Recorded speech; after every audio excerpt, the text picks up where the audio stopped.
கொங்கு நாட்டு ஸ்பெஷல் அரிசி பருப்பு சாதம் எப்படி செய்யலாம் வாங்க பார்க்கலாம். தேவையான பொருட்கள்: அரிசி பருப்பு அரை மணி நேரம் ஊற வைத்தது, 2 தக்காளி நறுக்கியது, 2 வெங்காயம் நறுக்கியது, 2 மிளகா, கருவேப்பிலை, கடுகு, உளுந்தம்பருப்பு, சீரகம், சோம்பு, இஞ்சி பூண்டு பேஸ்ட். ஒரு குக்கர் வச்சுக்கோங்க. குக்கர் சூடானதும் ஆயில் ஊற்றிக்கலாம். ஆயில் ஹீட் ஆனதும் கடுகு, உளுந்தம்பருப்பு, சீரகம், சோம்பு போட்டுக்கோங்க. காஞ்ச மிளகாய், கருவேப்பிலை,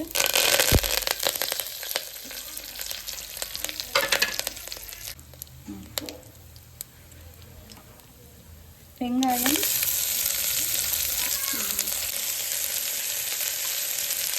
நறுக்கிய தக்காளி,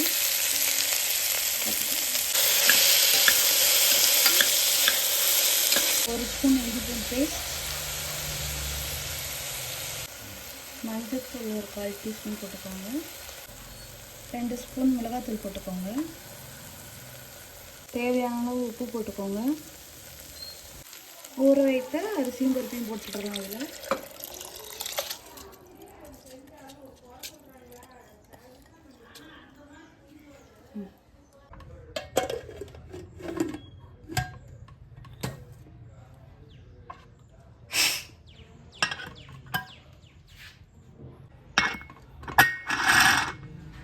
3 விசில் விட்டு ஆஃப் பண்ணிடுங்க.